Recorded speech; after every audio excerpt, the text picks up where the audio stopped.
أعوذ بالله السميع العليم من الشيطان الرجيم. بسم الله الرحمن الرحيم. نحمده ونصلي ونسلم على رسوله النبي الكريم. أما بعد فأعوذ بالله من الشيطان الرجيم. بسم الله الرحمن الرحيم. آج انشاءاللہ العزیز ہم آج کا جو سبق ہے وہ آیت نمبر 211 سے شروع کریں گے. 210 تک ہماری جو آیات ہے یعنی فرسٹ 1.5 سپارہ جو ہے وہ ہمارا مکمل ہو چکا ہے. ابھی اس کے بعد جو ہے انشاءاللہ آیت 211 سے شروع کریں گے انشاءاللہ.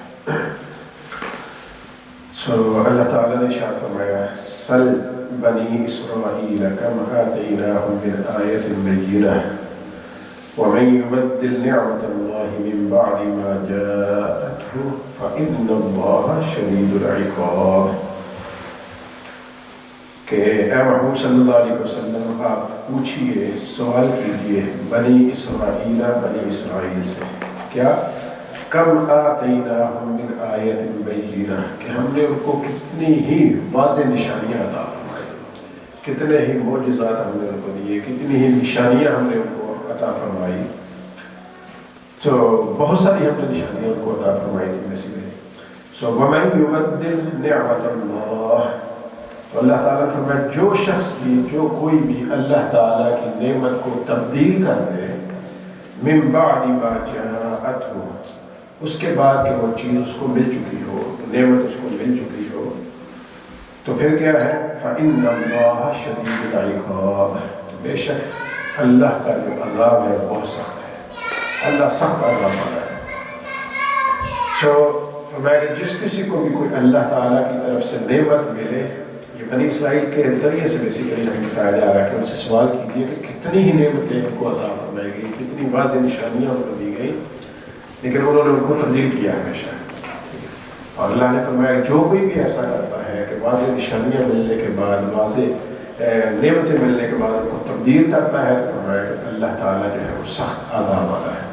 یہ ہماری روزمرہ کی زندگی میں بھی ہوتا ہے. ہمیں ایک نعمت ملتی ہے تو ہم اس پہ بجائے شکر گزار ہونے کے بعد اوقات ہم ناشکری کرتے ہیں. ہم سوچتے ہیں کہ ہمیں یہ ملنا چاہیے، ہمیں وہ ملنا چاہیے تھا، یہ کیا مل گیا ہمیں. تو اللہ تعالیٰ نے فرمایا کہ اگر ایسا ہے تو آپ ان کو تبدیل کرتے ہیں یا اس پہ خوش نہیں ہوتے ہیں، تو فرمایا کہ اللہ تعالیٰ جو ہے وہ سخت عذاب والا ہے. زُيِّنَ لِلَّذِينَ كَفَرُوا الْحَيَاةُ الدُّنْيَا، فرمایا کہ کافروں کے لیے جو دنیاوی زندگی ہے اس کو مزین کر دیا گیا. زُيِّنَ، اس کی تزئین کر دی گئی، اس کی آرائش کر دی گئی ہے، اس کو خوبصورت بنا دیا گیا ہے کافروں کے لیے. تو گویا یہ والی جو دنیا ہے فرمایا یہ کافروں کے لیے مزین کر دی گئی ہے.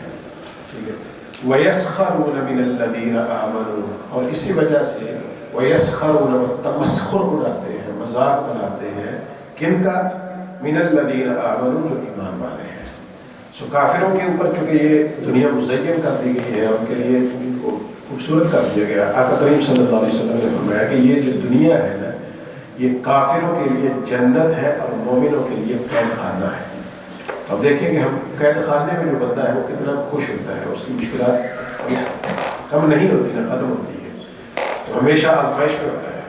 تو اسی طرح ہماری یہ دنیاوی زندگی کی صورتحال ہے کہ ہم ہمیشہ آزمائش میں رہتے ہیں. اللہ تعالیٰ کی طرف سے یہ چونکہ قید خانہ ہے، ہمیں اس میں اپنا ٹائم پاس کرنا ہے. آپ جو کچھ بھی قید خانے میں رہتے ہوئے کر سکتے ہیں وہ کرتے ہیں، لیکن مقابلے میں ہم دنیا کی طرف دیکھتے ہیں، کافروں کی طرف کے لیے جنت ہے، کیونکہ ان کی جنت تو اسی دنیا میں ہے نا. جیسے ختم ہوا تو ان کا تو پیسہ ختم ہو گیا، آگے تو ان کے لیے عذاب ہی عذاب ہے وہاں سے. تو اگلی جو آخرت ہے وہ ہم مسلمانوں کے لیے ہے، اور لیکن اس کے لیے شرائط ہے، کنڈیشنز ہے. ظاہر ایسے تو نہیں ہے کہ بس نام سے کلمہ پڑھ لیا اور بس ہم جنت کے ٹھیکیدار بن گئے، ایسا بھی نہیں ہے. اس کے ساتھ اعمال صالحہ بھی ہمیں کرنے ہیں اچھے، جو کچھ بھی اللہ تعالیٰ کی منشا ہے اور اس کی رضا ہے وہ اس پہ ہم نے عمل پیرا بھی ہونا ہے، تو تبھی ہمیں پھر جنت ملے گی. تو اللہ تعالیٰ نے فرمایا کہ کافروں کے لیے اس دنیا کو حسین کر دیا گیا، مزین کر دیا گیا، اور اسی وجہ سے پھر وہ مسلمانوں کا تمسخر بھی اڑاتے ہیں، مذاق بھی اڑاتے ہیں. کہتے بھی ہیں نا، ہم دیکھ لیں کہ ہم وہ کہتے ہیں مسلمان کدھر ہے آپ، کم و بیش 2 ارب مسلمان ہیں دنیا میں، تو ایک فلسطین جو ہے اس کے حق میں آواز بھی نہیں اٹھا سکتے ہیں. تو اسی وجہ سے ظاہر ہے وہ تمسخر اڑاتے ہیں ہمارا.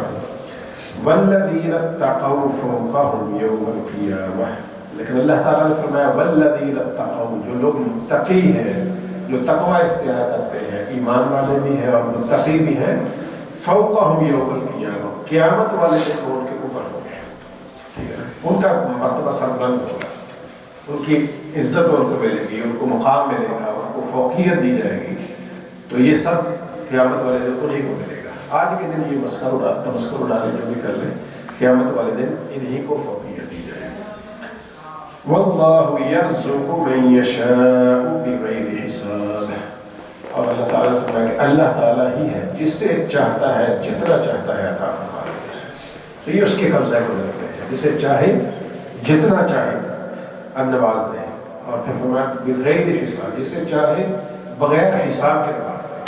اب دنیا میں ان کافروں کو اللہ تعالیٰ بغیر حساب کے دے رہا ہے کیونکہ ان کی پنشمنٹ بھی زیادہ ہے، ان کو زیادہ مواقع دیتے ہیں، تو آخرت والے دن جو ہے وہ ظاہر ہے ابھی مسلمانوں کو چونکہ کم مل رہا ہے، تو قیامت والے دن پھر ان کو اللہ تعالیٰ نوازے گا۔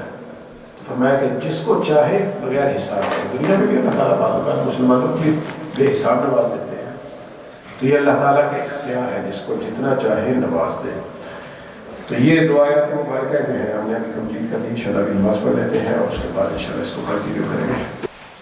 اعوذ باللہ من الشیطان الرجیم، بسم اللہ الرحمن الرحیم۔ یہ جو بوائز ہیں ان کو کائنڈلی نیچے بھیج دیجیے، بچے جو ہیں بیٹے سب کو نیچے بھیج دیجیے۔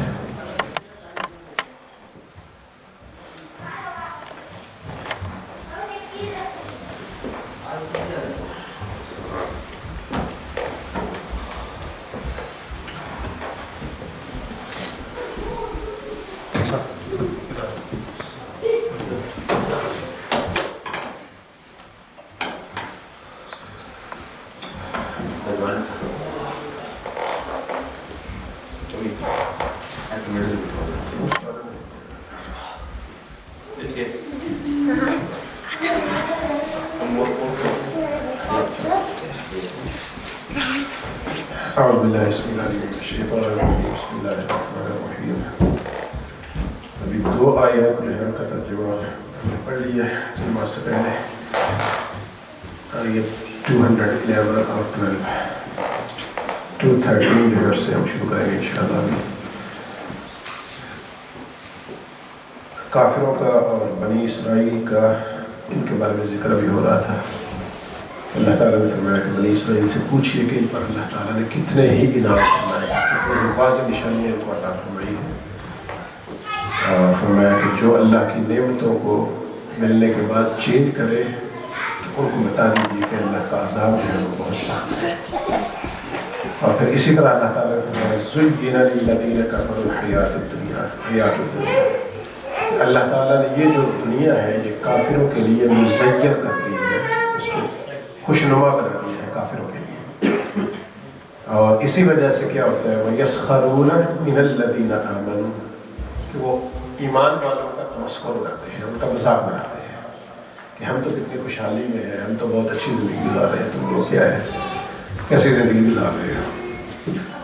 اللہ تعالیٰ نے فرمایا لیکن کیا ہے وَالَّذِينَ اتَّقَوْا فَوْقَهُمْ يَوْمَ الْقِيَامَةِ، فرمایا کہ جو متقی لوگ ہیں، ایمان والے ہیں، تقوی والے ہیں، قیامت والے دن ان کو فوقیت ہوگی، وہ اوپر ہوں گے، وہ سربلند ہوں گے، سرفراز ہوں گے۔ واللہ یرزق من یشاء بغیر حساب، اور اللہ تعالیٰ جسے چاہتا ہے بغیر حساب کے عطا فرماتا ہے۔ کافر اور مومن ہونا اس کے لیے کوئی شرط نہیں ہے اللہ تعالیٰ کی بارگاہ میں، جسے چاہتا ہے بغیر حساب کے عطا فرماتا ہے۔ تو آخرت میں جو ہے وہ ایمان کی شرط ہوگی، وہاں پہ بخشش جنت جو ہے وہ ایمان کے ساتھ کنڈیشنل ہے۔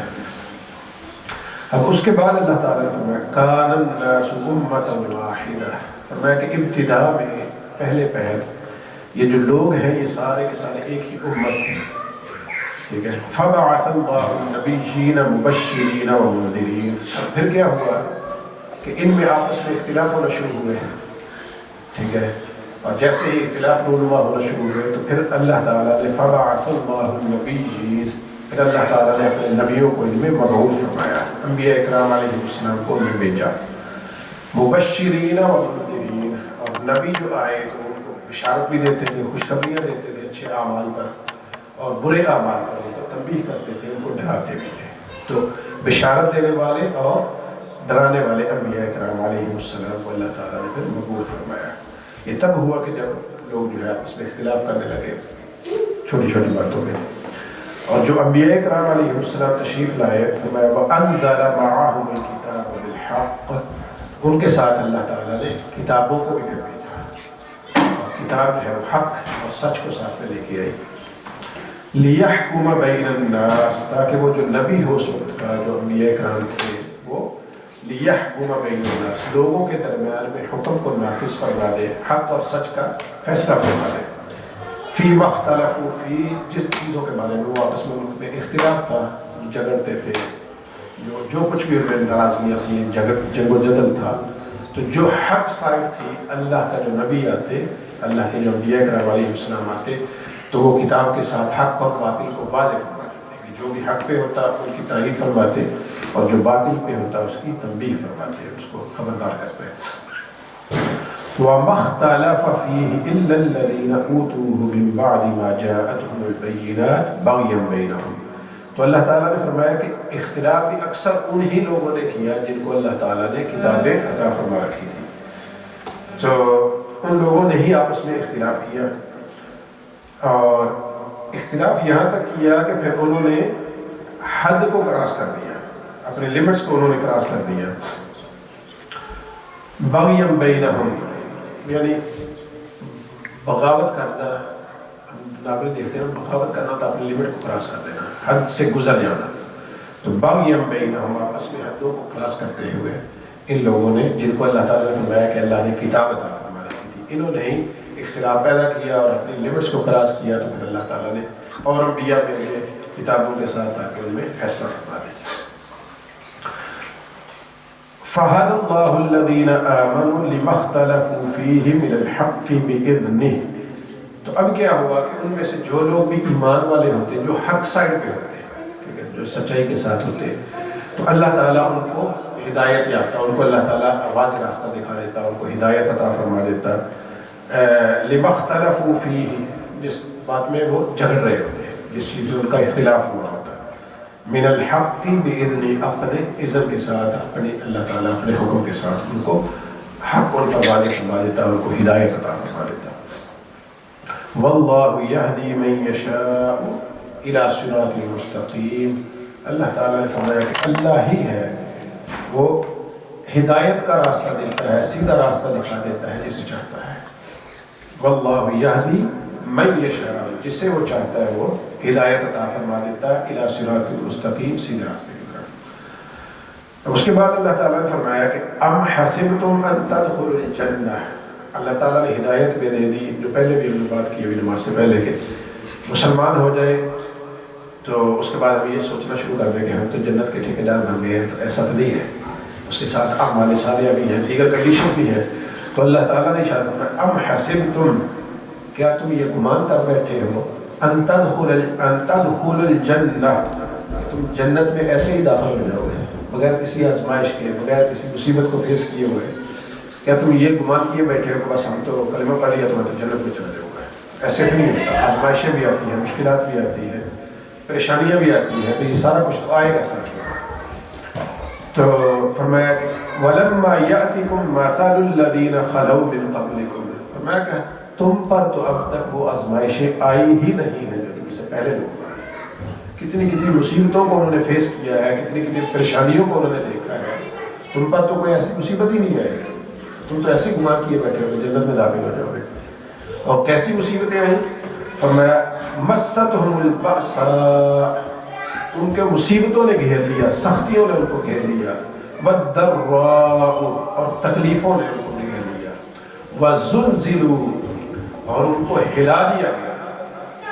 زلزلہ جو ہم جانتے ہیں، ہلا دینا. فرمایا کہ اتنی مصیبتیں اور مشکلیں آئی کہ وہ ہل کے رہ گئے. آدمی ہمارے ساتھ بھی یہاں پہ ہم آتے ہیں، یہ عیسیٰ اور بیٹا دیس، یہ بچوں کو بیٹا آپ لوگ آرام سے بیٹھ نہیں سکتے تو پھر آپ کو بین کر دیں گے، آرام سے بیٹھو. سو فرمایا کہ بزلزلوا، اور ان کو ہلا کے رکھ دیا گیا. اور یہ لاپری ہوتا ہے، بعض اوقات یہاں پہ آتے ہیں، ویزے کی مشکلات ہیں، کام نہیں کر رہا ہوتا، تو بندہ اتنا پریشان ہو جاتا ہے بعض اوقات میں، کہتا ہے یہ کیا ساری مصیبتیں مجھے پہ آ گئی ہیں. تو یہ بیسیکلی ہوتا ہے کہ بندہ معاذ اللہ بعض اوقات اللہ تعالیٰ کی آزمائش ہوتی ہے کسی کے بچوں کو، کسی کی فیملیز کو اللہ تعالیٰ جب لے جاتا ہے تو لوگ بہت وہ اس میں ڈپریشن میں چلے جاتے ہیں. کئی ایسے معاملات ہوتے ہیں. تو یہ بیسیکلی ہوتا ہے کہ بندہ ہل کے رہ جاتا ہے. تو اللہ تعالیٰ نے فرمایا کہ تم پر تو کوئی ایسی مصیبتیں آئی ہی نہیں جیسی تم سے پہلے لوگوں کو آئی. وَزُلْزِلُوا کہ ان کو ہلا کے رکھ دیا گیا. کتنا ہلایا گیا؟ حَتَّى يَقُولَ الرَّسُولُ وَالَّذِينَ آمَنُوا مَعَهُ مَتَىٰ نَصْرُ اللَّهِ. اتنا ہلا دیا گیا کہ جو ان کے درمیان میں رسول ہوتے تھے رسول کے، حتیٰ یہاں تک کہ یقول الرسول جو رسول ہوتے تھے وہ کہہ اٹھتے تھے، والذین آمنوا معه اور ان کے ساتھ جو ایمان والے ہوتے تھے وہ یہ کہہ اٹھتے تھے متى نصر اللہ، اللہ کی مدد کب آئے گی. اتنی مشقت اتنی مصیبت کو فیس کرتے تھے، اتنی پریشانی ان پہ آ جاتی تھی تو کہتے یا اللہ اب تو اپنی مدد نازل فرما، تیری مدد کب آئے گی. کہ اتنی مصیبتیں ان لوگوں نے دیکھ رکھی ہیں. اور ہم اور تم ہم سب جو ہے ہم اور آپ یہ تو تھوڑی پریشانیاں دیکھ کے ہم کہتے ہیں وہ کون سی مصیبت میں.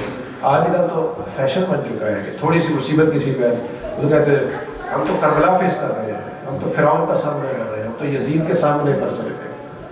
تو گویا آپ نے یزید اور فرعون کو پڑھا ہی نہیں ہے، آپ نے دیکھا ہی نہیں ہے کہ وہ کتنے ظالم تھے. تھوڑی سی مشکل آئی تو کہتے ہیں ہم تو یزید کے سامنے جو ہے برسر پیکار ہیں. تو گویا آپ جانتے نہیں ہیں کہ یزید تھا کون، اس نے کیا ظلم و ستم کیا.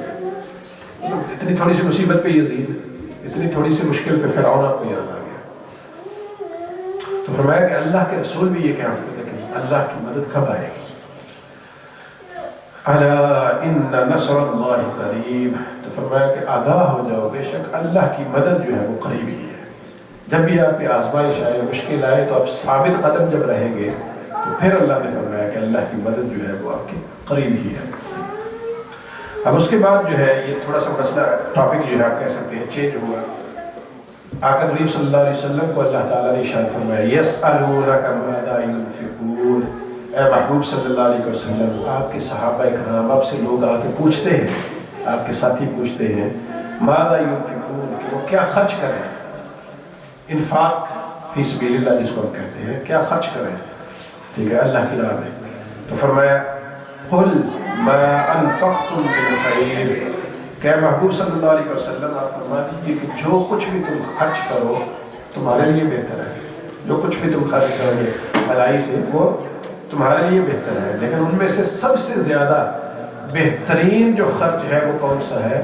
فللوالدین، جو کہ والدین پر خرچ کیا جائے. سب سے بیسٹ انفاق جو ہے اللہ کے راستے میں خرچ کرنا وہ للوالدین، والدین کے لیے ہے. اب نارملی کہ بعض اوقات ایسا ہوتا ہے کہ والدین جو ہے مشکلات کا شکار ہیں، پریشان ہیں، ان کو اچھا کھانے کی بھی دستیاب نہیں ہے، اور جو اولاد ہوتی ہے اچھا بزنس کھڑا کر کے وہ ادھر بھی جا کے چیریٹی کو دے رہی ہے، ادھر جا کے لوگوں کو ٹی وی پہ آ رہی ہے جی ہم نے اتنا ڈونیٹ کر دیا، ہم نے فلاں کر دیا ہم نے. تو فرمایا کہ سب سے پہلا حق جو ہے وہ والدین کا ہے. اگر آپ نے کچھ خرچ کرنا ہے والدین کا حق ہے کہ وہ اچھا لباس پہنے، ان کو اچھی رہائش ان کو عطا کی جائے، اچھا ان کو جو ہے کھانا دیا جائے.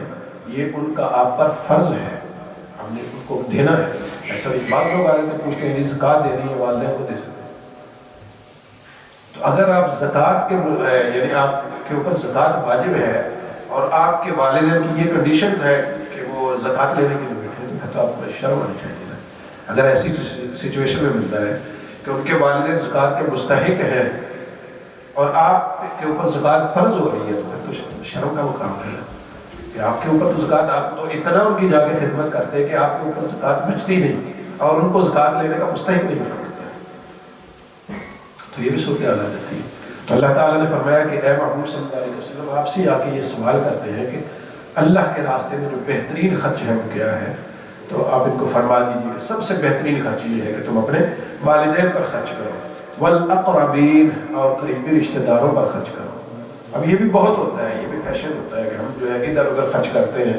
بعض اوقات ہمارے بہن بھائی جو ہیں، ہمارے اپنے چاچے چاچیاں پھوپھیاں دیگر جو رشتہ دار ہیں قریبی، وہ بیچارے مر رہے ہوتے ہیں، تڑپ رہے ہوتے ہیں، کھانے کے لیے ان کے پاس 2 وقت کی روٹی میسر نہیں ہوتی اور ہم جو ہے ادھر ادھر جا کے خرچ کر رہے ہوتے ہیں. تو فرمایا کہ یہ الاقربین جو ہے جو قریبی رشتہ دار ہیں ان کا حق ہے والدین کے بعد. اور پھر اس کے بعد فرمایا والیتاما، اور یہ نیکی یہ ہے کہ آپ یتیموں کے ساتھ ان کے اوپر بھلائی کریں، ان کے ساتھ اچھائی کریں، ان کے اوپر خرچ کریں، والمساکین، اور اس کے بعد جو مسکین ہیں ان کے اوپر آپ خرچ کریں، وابن السبیل، اور جو مسافر ہیں ان کے اوپر آپ خرچ کریں۔ دیکھیں مسافر یہ ایسے ہی ہوتا ہے کہ کوئی بندہ بعض اوقات اچھا خاصا اس کے معاملات ہوتے ہیں، دیکھنے میں بظاہر اچھے خاصے کپڑے پہن رکھے ہوتے ہیں، لیکن جب سفر میں چلا گیا، پہلے بھی ہوتا تھا ایسا، اس کے پاس زیادہ راہ ختم ہو گیا، کسی چور نے اس کو لوٹ لیا، تو بظاہر تو آپ دیکھ رہے ہیں کہ اچھی سواری پہ ہے، اچھے کپڑے پہن رکھے ہیں، کیا منگا کر رہا ہے، خدا جانے اس کی سچویشن اس وقت کیا ہے، ٹھیک ہے۔ اسی طرح ہوتا ہے ہم لوگ جو اپنے ملکوں سے یہاں پہ آتے ہیں، مائگریٹ کر کے یہاں پہ کسی بھی وجہ سے اسٹڈی کے لیے آتے ہیں، جب ورک کے لیے آتے ہیں، بزنس کے لیے آتے ہیں، تو بعض اوقات حالات ٹائٹ ہو جاتے ہیں، مشکلات آ جاتی ہیں، بعض لوگ مذاق اڑانا شروع ہو گئے، اچھا یہ اچھا خاصا تو ہے، تو یہ تو ایسے اپنے آپ کو وہ معذرت ظاہر کر رہا ہے، اپنے آپ کو اتنا مصیبت میں، تو اللہ جانے اس کے کیا معاملات چل رہے ہیں، اللہ ہی جانتا ہے۔ تو اگر ایسا ہے وابن السبیل، مسافر جو ہے اس کے لیے بھی ہیلپ کرنا چاہیے، یہ بھی اللہ تعالیٰ نے فرمایا نیکیوں میں سے بہترین نیکی ہے۔ وما تفعلوا من خیر فإن اللہ بہ علیم، اس کے بعد اللہ تعالیٰ نے فرمایا جو کچھ بھی تم کرو بھلائی کے ساتھ، اچھائی کے ساتھ، جو بھی نیکی کرو، فإن اللہ بہ علیم، اللہ تعالیٰ اس کو خوب جاننے والا ہے۔ اللہ کے سامنے تو ہر چیز واضح ہے، تم کیا کر رہے ہو، کون سی نیکی کر رہے ہو اور کس نیت کے ساتھ کر رہے ہو، جو اس پر واضح ہے۔ اب اس کے بعد اللہ تعالیٰ نے شاید فرمایا الگ سے ٹاپک آ گیا کیسے، فرمایا کتب علیکم القتال وہو کرہ لکم، تمہارے اوپر جہاد کو فرض کر دیا گیا ہے اگرچہ وہ کرہ لکم، تمہیں ناپسند ہی کیوں نہ ہو۔ اب یہاں پہ نارملی ہم کیا کرتے ہیں، جب سمپلی ٹرانسلیشن کرتے ہیں تو ہمیں کیا کہ جہاد تم پر فرض کر دیا گیا، تو اس کا مطلب یہ تو نہیں ہوتا کہ ہم یہاں سے چھریاں چاقو لے کے تیار ہو جائیں، باہر نکل جائیں، تو اس کا مطلب یہ ہوتا ہے بیسیکلی کہ اگر فتنہ و فساد آپ کے اوپر مسلط کر دیا جائے، ٹھیک ہے، اور امن کو خراب کیا جا رہا ہو، سچویشنز بنتی ہیں، دفاعی مینلی آپ دیکھ لیں، آپ اسلامک ہسٹری کو جب بھی پڑھتے ہیں تو ہمیں معلوم ہوتا ہے کہ جب بھی جہاد کیا ہے مسلمانوں نے، خاص طور پہ آقا کریم صلی اللہ علیہ وسلم، اور تو مسلمان ہمیشہ انڈر اٹیک ہوتے تھے، سچویشن ہمیشہ سے اس کا بیک گراؤنڈ ہوتا تھا، بعض اوقات ہمیں لگتا بھی ہے کہ ہم مسلمانوں نے جا کے اٹیک کر دیا کسی پر، لیکن اس کا بیک گراؤنڈ یہ ہوتا ہے کہ وہ آپ کو بیٹھنے نہیں دے رہے ہوتے تھے، تو مسلمان، تو یہاں سے ہمیں بھی یہ پتہ چلتا ہے کہ فرمایا کہ جب بھی امن و نقص امن ہو، ٹھیک ہے، فتنہ و فساد برپا ہو، یا پھر آپ انڈر اٹیک ہو، تو فرمایا کہ اللہ تعالیٰ فرمایا کتب علیکم القتال، پھر تمہارے اوپر جہاد فرض ہو جاتا ہے، وہو کرہ لکم، اگرچہ وہ تمہیں ناپسند ہی کیوں نہ، پھر تمہیں نکلنا ہے اگر ایسی سچویشن ہو جاتی ہے۔ وعسى ان تکرہوا شیئا وہو خیر لکم، بعض اوقات ایسا بھی ہوتا ہے، ممکن ہے کہ ان تکرہوا شیئا، تم کسی چیز کو ناپسند کر رہے ہو، وہو خیر لکم، اور وہ تمہارے لیے بہتر ہو۔ اب آج کے دن میں بعض اوقات ہمیں لگتا ہے کہ یہ سیاسی گفتگو شروع ہو گئی، آج کے دن میں پاکستان کے حالات کو آپ دیکھیں نا، ہمیں ایگزیکٹلی صورتحال سمجھ آتی ہے، اسی وجہ سے بار بار یہ کہتے ہیں کہ ایک پارٹی نکلتی ہے، وہ کہتی ہے، دوسرے لوگ وہ سارے کہتے ہیں یہ تو گمراہ ہو رہے ہیں، یہ فساد کر رہے ہیں، اور دوسرے کہہ رہے ہیں ہم حق اور باطل کا مارکا جو ہے وہ رکھ رہے ہیں، جب ان کی باری آتی ہے تو وہ وہی ظلم و ستم کر رہے ہوتے ہیں، تو کہتے نہیں ہم حق اور باطل اس کے ساتھ کھڑے ہیں اور باقی سارے ظالم ہیں، ٹھیک ہے۔ اور جو عوام کا حال یہ ہے کہ ہم گھروں میں بیٹھے تماشا دیکھتے رہتے ہیں، جب کوئی بھی باہر نکل گیا، آپ دیکھ لینا، آپ ایک پارٹی جو ہے وہ کوشش کر رہی ہے ظلم کو مٹانے کے لیے، ٹھیک ہے، نعرہ ان کا یہی ہے، تبدیلی کا، وہ کوشش کر رہے ہیں اپنی طرف سے، اور قوم ساری تماشا دیکھتی رہتی ہے اندر بیٹھ کے، ٹھیک ہے نا۔ تو اللہ تعالیٰ فرمایا عسیٰ ان تکرہوا شیئا وہو خیر لکم، ممکن ہے کہ تمہیں کوئی چیز پسند نہ ہو، لیکن اس میں تمہارے لیے، لوگ باہر نہیں نکلنا چاہتے ہیں کہ ہمیں انصاف ملے، چاہتے ہیں ہمیں عدل ملے، چاہتے ہیں سارے جہان کی بھلائیاں ہمیں مل جائیں، ہم بیٹھے ہوئے یورپ کی طرح ہمیں سسٹم ملے، انصاف ملے، ہمیں سب کچھ ملے، لیکن اس کے لیے جو سٹرگل کرنی ہے، کوشش کرنی ہے، نہیں وہ آپ ہی جا کے خود ہی کریں۔ یہ موسیٰ علیہ السلام کی قوم تھی نا، بنی اسرائیل، ان کو آپ بچا کے لے گئے فرعون اور اس کے مظالم سے، جیسے ہی وہ پار ہوئے، ٹھیک ہے نا، اور فرعون اور اس کا لشکر جو ہے وہ غرق ہو گیا پانی میں، تو آگے جا کے حضرت موسیٰ علیہ السلام نے فرمایا کہ اللہ تعالیٰ نے وعدہ فرمایا ہے کہ جا کے ہم آگے جو شہر ہے وہاں پہ ہمیں جانا ہے، اور جا کے ہم نے لڑنا ہے، جہاد کرنا ہے، تو اللہ تعالیٰ نے فرما دیا ہے کہ فتح تمہاری ہے۔ اب دیکھ لو اس سے واضح ہو کیا ہوگا، اللہ کا نبی ہے ان کے درمیان میں، اور ایسا نبی ہے کہ جس کو اللہ تعالیٰ نے کتاب بھی عطا فرما رکھی ہے، ٹھیک ہے، اور آپ کو ظلم و ستم سے بچا کے ابھی آج ہی کی بات ہے نا ادھر سے لے کے آ رہے ہیں، اور اپنی آنکھوں کے سامنے آپ فرعون اور اس کے لشکر کو غرق ہوتا ہوا دیکھ رہے ہیں دوسرے کنارے پہ کھڑے ہوئے۔ ادھر جا کے فرمایا کہ ہم نکلے، میرے ساتھ آئے، ہم جہاد کریں گے، اور اللہ تعالیٰ نے فتح ہمارے لیے لکھ دی ہے۔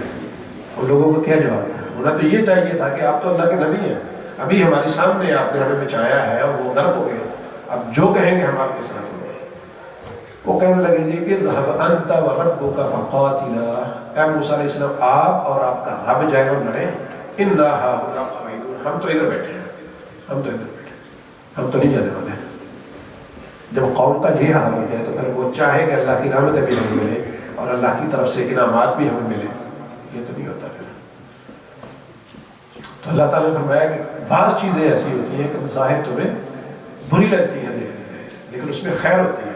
اب دیکھیں ایک دن کے لیے ہماری قوم باہر نکل آئے، صرف ایک دن کے لیے، اور ساری قوم نکلے ایسے قوم، پارٹی نہیں نکلے، ایک پارٹی کوئی بھی چاہے تو ہمارے ملک میں تبدیلی نہیں آئے گی، یہ ہمیں ذہن میں ایک دفعہ سارے نکل آئے تو کیا کر لیں گے؟ سیاستدان جو ہیں وہ کیا کر لیں گے، فوج کون کیا کر لے گا؟ ہم سب نے بنگلہ دیش میں دیکھا ہی نا، کتنے لوگوں کو ماریں گے۔ جب ساری قوم نکلتی ہے تو پھر سب جو ہے اپنے ہتھیار ڈال دیتے ہیں۔ لیکن مسئلہ کیا ہوتا ہے، عسیٰ ان تکرہوا شیئا وہو خیر، بعض اوقات تم ان چیزوں کو پسند نہیں کر رہے ہوتے، باہر نکلنا آپ کو پسند نہیں ہے، اپنے کمفرٹ زون سے آپ باہر نہیں نکلنا چاہتے، ٹھیک ہے جی میں تو شام کو کھانا کدھر سے کھاؤں گا، میں تو اے سی چھوڑ کے کیوں باہر جاؤں گا؟ جب تک آپ اپنا پرسنل مفاد دیکھتے رہتے ہیں تو پھر وہ خیر آپ کو نہیں ملتی، آپ کو جو بری چیز نظر آ رہی ہوتی ہے اس میں خیر ہوتی ہے، لیکن چونکہ آپ اس کے لیے کوشش نہیں کر رہے تو پھر آپ کو وہ کہاں سے ملے گی؟ اور اس کے مقابلے میں کیا ہے، فرمایا وَعَسَىٰ أَن تُحِبُّوا شَيْئًا، ممکن ہے کہ تم کسی چیز کو پسند کرو، اس سے محبت کرو، وَهُوَ شَرٌّ لَكُمْ، اور تمہارے لیے بری ہو، اور یہی ہے ہماری امن پسندی ہے۔ انہوں نے کہا نا اِنَّا هَاهُنَا قَاعِدُونَ، ہم تو ادھر بیٹھے ہیں، ہم تو آرام کرتے ہیں، آپ نے یہ مشکل کام تو ہم سے نہیں ہوتا۔ ہاں جب آپ فتح کر لیں تو پھر ہمیں آپ بتائیں، یہ قرآن پاک میں ہے غالباً 6 سورے ایگزیکٹلی یہ الفاظ ہیں، لیکن جب فتح ہو جائے گا تو پھر ہم آئیں گے۔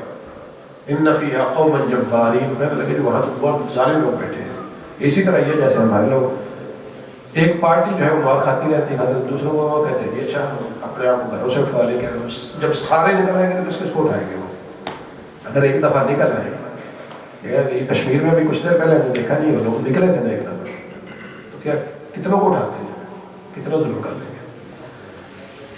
تو جب ڈیرا تیرا کرتے رہیں گے نا، جب تک یہ چاہیں گے کہ ہمیں جو چیز پسند ہے، اللہ نے فرمایا وہ بات کا وہ شرط لکم، ہم عمل پسندی میں ہوتے ہیں، اپنی اپنی پسند کے لیڈر، اپنی اپنی پسند کے اس کے پیچھے، تو شرط لکم ہو جاتا ہے۔ واللہ یعلم وانتم لا تعلمون، میں کہہ رہا ہوں اللہ تعالیٰ جانتا ہے اور تم نہیں جانتے ان سب چیزوں کو۔ اللہ تعالیٰ کس میں تمہارے لیے بھلائی ہے، کس میں تمہارے لیے برائی ہے، تو اللہ تعالیٰ پہلے سے جانتا ہے، تم نہیں جانتے۔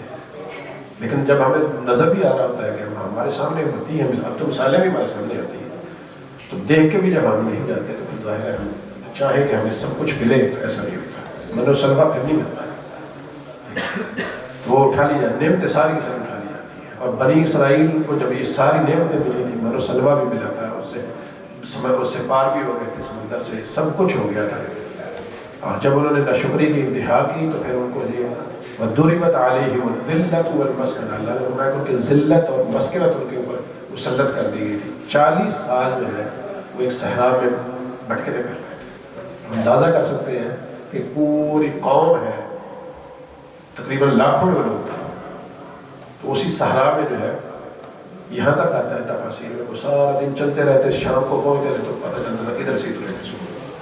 40 سال تک ایک ہی جگہ میں مارے مارے کرتے رہے، 70,000 سے زیادہ لوگ ان کے وہیں پہ فوت ہو گئے اسی صحرا میں۔ تو تبدیلی تو اسی طرح آتی ہے، جتنا گوڑ اتنا میٹھا ہے۔ تو اللہ تعالیٰ نے فرمایا کہ کوشش جو ہے، بعض اوقات ایسا ہوتا ہے کوئی چیز آپ کو اچھی لگتی ہے لیکن وہ آپ کے لیے اچھی نہیں ہوتی ہے، اور بعض اوقات ایسا ہوتا ہے کہ کوئی چیز آپ کو بری لگتی ہے تو آپ کے لیے اچھی ہوتی ہے، در حقیقت وہ اچھی ہوتی ہے۔ فرمایا کہ یہ جہاد جو ہے اسی وجہ سے تم پر فرض کیا گیا ہے، بعض لوگوں کو پسند نہیں آتا. اب اس کے بعد اللہ تعالیٰ نے فرمایا یسألونک عن الشہر الحرام قتال فیہ. اے محبوب صلی اللہ علیہ وسلم یہ آپ سے جو حرمت والے مہینے ہیں 4 جو مہینے ہم نے پڑھے تھے پہلے, میں ان میں جہاد کے بارے میں آپ سے سوال کرتے ہیں. ٹھیک ہے. اللہ تعالیٰ نے فرمایا قل اے محبوب صلی اللہ علیہ وسلم آپ فرما دیجیے قتال فیہ کبیر, ان میں جو ہے لڑائی کرنا, جنگ و جدل کرنا, کبیر گناہ کبیرہ ہے. ان میں جہاد لڑائی نہیں کرنی چاہیے, فساد نہیں کرنا چاہیے, جنگ و جدل نہیں کرنا چاہیے. ٹھیک ہے. وصد عن سبیل اللہ, ایک تو ہو گیا نا کبیر. ابھی کبیر جو چیز ہے وہ چل رہی ہے. ان 4 مہینوں میں حرمت والے ہیں, ان میں جنگ و جدل کرنا یہ گناہ کبیرہ ہے.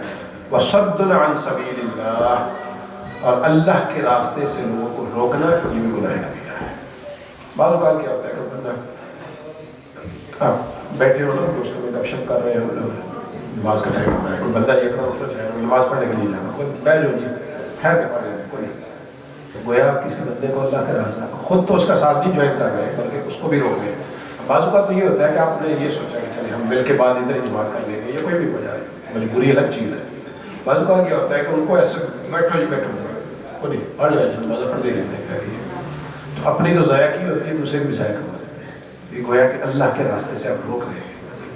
فرمایا کہ یہ بھی گناہ کبیرہ ہے. وَكُفْرٌ بِهِ, اور اللہ کا کفر کرنا یا کسی بھی قرآن پاک کا کفر کرنا, کسی بھی چیز کا انکار کرنا, اللہ کے راستے میں چلنے سے انکار کرنا, فرمایا یہ بھی گناہ کبیرہ ہے. والمسجد الحرام, اور مسجد حرام سے جانے سے روکنا, خانہ کعبہ کی طرف جانے سے روکنا, یہ بھی گناہ کبیرہ ہے. یہ سارے کے سارے گناہ کبیرہ. وَإِخْرَاجُ أَهْلِهِ مِنْهُ أَكْبَرُ عِنْدَ اللَّهِ, اب فرمایا کہ اخراج اہلہ منہ, جو مکہ مکرمہ میں رہنے والے لوگ تھے ان کو وہاں سے نکالنا اکبر عند اللہ. یہ فرمایا کہ جو گناہ کبیرہ جو پہلے ذکر ہوئے ان سب سے بڑا گناہ ہے, جو سب سے زیادہ بڑی چیز ہے. وہاں کا کوئی رہنے والا جو رہائشی ہو, مقامی ہو, اس کو تنگ کر کے وہاں سے نکلنے سے مجبور کر دینا. آج کے دن میں بھی ایسا ہو سکتا ہے کہ مطلب جا کے بزنس کا ہتھیار ہے ان کا, تو میں وہ کر کے ان کو مجبور کر دینا وہاں سے نکلنے سے, یہ ان سب جو پہلے ہیں ان چاروں سے بڑا گناہ ہے. والفتنة اکبر من القتل, اور فتنہ برپا کرنا یہ قتل سے بھی بڑا گناہ ہے. اور فتنہ جو ہے یہ بہت بڑی چیز ہے, یہ پہلے بھی ہم نے ذکر کیا تھا. فتنہ تو ایسے ہی وہ جس کو پنجابی میں انگلی لگا دینا, لڑائی کروا دینا فیملیز میں, خواتین میں بھی ہوتا ہے, مردوں میں بھی آج کل کم نہیں ہے. ایک بات اس کی اس کو کہی, اس کی اس کو کہی, اور اپنی طرف سے درمیان میں لگا کے اس کو بڑا چڑھا کے پیش کر دیا, تو ان کی لڑائی کروا دی, اور وہ بڑھتی میاں بیوی کے بعض اوقات ہوتا ہے فیملیز میں, میاں کو بیوی کے خلاف کرتے جاتے ہیں, بیوی کو میاں کے خلاف کرتے جاتے ہیں, یہ اس نے وہ کہہ دیا, اس نے یہ کر دیا, اس نے, تو یہ سارا کا سارا فتنہ ہے. اور فرمایا کہ والفتنة اکبر من القتل, اور فتنہ برپا کرنا جو ہے یہ قتل سے بھی زیادہ بڑا گناہ ہے. ولا يزالون يقاتلونكم حتى يردوكم عن دينكم ان استطاعوا. اب جو اللہ تعالیٰ نے فرمایا تھا نا کہ قتال اور جو جہاد ہے فرض کر دیا گیا, اور ان چیزوں کے بارے میں فرمایا ولا يزالون يقاتلونكم, یہ کافر تو تمہارے ساتھ لڑتے ہی رہیں گے, یہ تو قتل و غارت کرتے ہی رہیں گے, فتنہ و فساد کرتے ہی رہیں گے. حتى يردوكم عن دينكم, یہاں تک کہ تم ان کے دین کی طرف چلے جاؤ. ان کی تو کوشش یہ ہے یا تو تمہیں مار دیں یا پھر تمہیں اپنے دین کی طرف لے. ان استطاعوا, اگر وہ اس کی استطاعت رکھتے ہیں, ان کی کوشش تو یہی ہے کہ یا تو تمہیں ختم ہی کر دیں. دیکھ لو نا فلسطین میں کیا ہو رہا ہے, ان کی یہ کوشش نہیں ہے کہ کسی طرح ان فلسطینیوں کو مار ہی دیں, ختم ہی کر دیں. کوئی ان کا بدلہ لینا تو ان کا مقصد نہیں ہے نا, ان کا مقصد ہے یہ پوری کی پوری نسل کو ہی ختم کر دیا جائے, ان کو ختم, جو مر رہے ہیں ان کو مار رہے ہیں, اور جو نہیں مر رہے ہیں کبھی ادھر کو چلے جائیں, کبھی ادھر کو چلے جائیں, کبھی ادھر بم گرا رہے ہیں, کبھی کچھ کر رہے ہیں. تو یہ سارا کا سارا جو ہے نسل کشی نہیں ہے تو اور کیا ہے. ٹھیک ہے نا. اللہ تعالیٰ فرمایا کہ یہ تو ان کی کوشش تو یہی ہے کہ تمہیں قتل کرتے رہیں, یہاں تک کہ یا تو تم ان کے دین کی پلٹ جاؤ یا پھر تم ختم کر دو. وَمَن يَرْتَدِدْ مِنْكُمْ عَنْ دِينِهِ, اللہ تعالیٰ نے فرمایا کہ جو کوئی بھی تم میں سے اپنے دین سے پلٹ جائے, یعنی ان کی طرف چلا جائے, کسی بھی ڈر کی وجہ سے، کسی بھی خوف کی وجہ سے، جنگ و جدل کی وجہ سے، کسی بھی وجہ سے جو اپنے دین سے مرتد ہو جائے، اپنے دین سے پھر جائے، ٹھیک ہے، فَيَمُتْ وَهُوَ كَافِرٌ، اور وہ مر جائے اس حال میں کہ وہ کافر ہو، فَأُولَٰئِكَ حَبِطَتْ أَعْمَالُهُمْ فِي الدُّنْيَا وَالْآخِرَةِ، فرمایا کہ یہی وہ لوگ ہیں جن کے اللہ تعالیٰ دنیا و آخرت کے تمام اعمال کو ضبط کر دیں گے، ان کے اعمال جو ہم ضبط کر لیے جائیں گے، کچھ فائدہ نہیں۔ وَأُولَٰئِكَ أَصْحَابُ النَّارِ، اور جب ان کے اعمال ہی لے لیے گئے اور حالت کفر میں مر گیا تو میں وَأُولَٰئِكَ أَصْحَابُ النَّارِ، میں یہی وہ لوگ ہیں جو جہنمی ہیں، آگ والے ہیں، ہم فیہا خالدون، اسی میں ہمیشہ ہمیشہ کے لیے رہیں گے۔ تو یہ چیزیں ہیں جو حالات جو ہم اپنے سامنے بھی دیکھ رہے ہیں، اسی وجہ سے جہاد فرض کیا گیا، جو اپنے دفاع کے لیے جو وہاں پہ لوگ لڑ رہے ہیں اور کوشش کر رہے ہیں اپنے دفاع کے لیے، وہ بے شک قرآن پاک کے حکم کے تابع ہیں، ان میں کوئی حق نہیں ہے اور ان کو کھڑا ہونا چاہیے، کوشش کرنی چاہیے۔ اور اللہ تعالیٰ نے فرمایا کہ ایسی صورتحال جب آ جائے تو اگر مسلط کر دیا جائے تو اگرچہ تمہیں ناپسند ہی کیوں نہ ہو، تمہیں کرنا ہے، کیونکہ اس میں تمہارے لیے بھلائی ہو سکتی ہے۔ اور بہت سی چیزیں ایسی ہوتی ہیں تم جان بچا کے ادھر کو بھاگ جاؤ ادھر کو بھاگ جاؤ، جو کہ ظاہر تمہیں پسند ہو میں اس میں بعض اوقات تمہارے لیے شر بھی ہو سکتا ہے۔ تو اللہ تعالیٰ سے دعا ہے کہ اللہ تعالیٰ اس کو قبول فرمائے۔ آج کا جو ہے اس کا کھانے کا بھی اور آج کی محفل کا جو انتظام ہے ہمارے محترم عابد بھائی نے کیا ہے، اللہ تعالیٰ ان کی کاوش کو بھی قبول فرمائے۔ ان کی والدہ مرحومہ ان کے سارے طلاب کے لیے انہوں نے آج کا انتظام کیا ہے۔ سب دوستوں کے لیے دعا فرمائے۔ بسم اللہ الرحمن الرحیم، اللہم صلی علی سیدنا وحبیبنا وشفیعنا ومولانا محمد وعلی آلہ وصحبہ وبارک وسلم۔ ربنا تقبل منا انك انت السميع العليم وتب علينا انك انت التواب الرحيم۔ ربنا آتنا في الدنيا حسنة وفي الآخرة حسنة وقنا عذاب النار۔ یا الہ العالمین، ہمیں آج کی اس بابرکت مجلس کو اپنی بارگاہ میں شرف قبولیت عطا فرما۔ میرے مولا جن آیات مبارکہ کی ہم نے تلاوت کی ہے، ان کا ترجمہ پڑھا ہے میرے مولا، ان کی ٹرانسلیشن کی ہے میرے مولا، سب کو اپنی بارگاہ میں شرف قبولیت عطا فرما۔ ان میں اگر کوئی کمی کوتاہی ہوئی ہے اپنی رحمتوں کا صدقہ عفو درگزر فرما، اور جو کچھ بھی صحیح پڑھا سنا کہا گیا ہے میرے مولا اس کو بھی اپنی بارگاہ میں شرف قبولیت عطا فرما۔ اور میرے مولا آج کی اس بابرکت محفل کا ثواب اور آج کا کھانے کا جو انتظام کیا گیا سب کا ثواب ہم ہدیۃ تحفۃ آقا کریم صلی اللہ علیہ وسلم کی بارگاہ میں پیش کرتے قبول و منظور فرمائے۔ آپ کے وسیلہ جلیلہ سے آپ کے والدین کریمین، آپ کے ازواج مطہرات، آپ کے اہل بیت اطہار، آپ کے صحابہ کرام، تابعین، تبع تابعین، اولیاء و صلحاء، بالخصوص سیدنا شیخ عبد القادر جیلانی رحمۃ اللہ تعالیٰ علیہ، ان کی بارگاہ میں پیش کرتے قبول و منظور فرمائے۔ یا الہ العالمین، یہ ماہ مبارک ان کا یوم وصال کا ماہ مبارک ہے، میرے مولا ان کے درجات کو مزید بلندیاں عطا فرما۔ تیرے پیارے حبیب صلی اللہ علیہ وسلم اور تیرے دین کے لیے جو خدمات سر انجام دی ہے میرے مولا، ان کا صدقہ ان کے ذکر خیر کو مزید بلندیاں عطا فرما، اور ان کی توجہات، ان کی فیوز و برکات سے ہم سب کو مستفید فرما۔ اور میرے مولا بالخصوص اس کلام مجید کا، اس محفل کا، اس کھانے کا ہمارے محترم عابد بھائی کی والدہ مرحومہ، ہمارے محترم زاہد بھائی کی والدہ مرحومہ مغفورہ، ان کی روح کو پیش کرتے ہیں قبول و منظور فرما، ان کے درجات کو بلندیاں عطا فرما، ان کی قبر کی تمام منازل کو ان کے لیے آسان بنا، یا الہ العالمین آخرت کی تمام منازل کو ان کے لیے آسان بنا۔ بروز حشر آقا کریم صلی اللہ علیہ وسلم کے دست مبارک سے سیدہ فاطمہ الزہرا رضی اللہ تعالی عنہا کے دست مبارک سے ان کو حوض کوثر سے جام کوثر پینا نصیب فرما، یا الہ العالمین ہم سب کے والدین میں سے، اعزاء و اکرام میں سے، دوست احباب میں سے جو بھی اس دنیا سے جا چکے ہیں سب کی بخش و مغفرت فرما۔ ہمارے محترم زاہد بھائی ان کے غالباً فادر اللہ کا پچھلے دن انتقال ہوا تھا میرے مولا، ان کے لیے ہم دعا کو ان کی بخش و مغفرت فرما، ان کے درجات کو بلندیاں عطا فرما۔ یا الہ العالمین دیگر جتنے بھی حاضرین ہیں ان کے اعزاء و اکرام میں سے جو بھی جا چکے ہیں سب کی بخش و مغفرت فرما، سب کے درجات کو بلندیاں عطا فرما۔ آقا کریم صلی اللہ علیہ وسلم کی ساری امت مرحومہ کی بخش و مغفرت فرما۔ یا الہ العالمین آقا کریم صلی اللہ علیہ وسلم کی امت کے تمام مریضوں کو شفا عطا فرما، بالخصوص حاضرین حاضرات ان کے جتنے بھی اعزاء و اقارب، دوست احباب، والدین میرے مولا جو بھی بیمار ہیں سب کو صحت و سلامتی عطا فرما، سب کو صحت و سلامتی عطا فرما، بالخصوص ہمارے والدین کا سایہ صحت و سلامتی کے ساتھ ہمارے اوپر قائم دائم فرما، اور ان کی خدمت کی بھی توفیق عطا فرما۔ یا الہ العالمین ان کی خدمت کر کے جنت کمانے کی توفیق عطا فرما۔ یا الہ العالمین جتنے بھی حاضرین ہیں اوپر ہماری بہنیں باجیاں موجود ہیں میرے مولا، ان کا ایک ایک قدم چل کے آنا قبول فرما، ایک ایک لمحہ یہاں پہ گزارنا قبول فرما، جتنے بچے موجود ہیں میرے مولا ان کا بھی ایک ایک لمحہ گزارنا قبول فرما، اور اپنے شایان ان کو اجر عطا فرما میرے مولا۔ ان کا یہاں پہ بیٹھنا اس کا صدقہ میرے مولا ان کی دینی دنیاوی نیک جائز خواہشات کو پورا فرما۔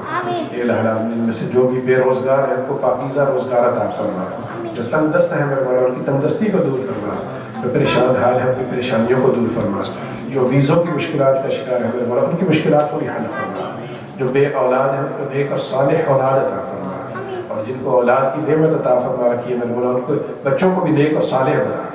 یہ الہ جو کسی بھی قسم کی پریشانی کا مشکل کا شکار ہے میرے مولا تمام کی تمام مشکلات کو دور فرما۔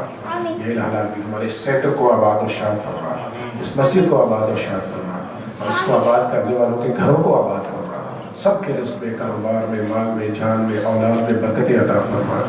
یہ الہ خصوصاً تیری بارگاہ میں دعا کو ہے ہم جو نئی جگہ کے لیے کاوش کر رہے ہیں، کوشش کر رہے ہیں میرے مولا اس میں بھی ہمیں کامیابی عطا فرما۔ یہ الہ ہمیں کوئی اچھا بڑا سینٹر عطا فرما، بڑی جگہ نصیب فرما، اور میرے مولا ہمیں اس کو پھر اچھے طریقے سے سرو کرنے کی بھی توفیق عطا فرما۔ اے الہ العالمین ہمیں ایسا کام کرنے کی توفیق عطا فرمائی ہمارے لیے اور ہمارے والدین کے لیے، ہمارے آقا کریم صلی اللہ علیہ وسلم کی امت کے لیے صدقہ جاریہ ہو۔ اے الہ العالمین ہمارے بچوں کے اچھے مستقبل کی ضمانت ہو۔ اے الہ العالمین جو ہمارے بچوں کے اچھے مستقبل کی ضمانت ہو۔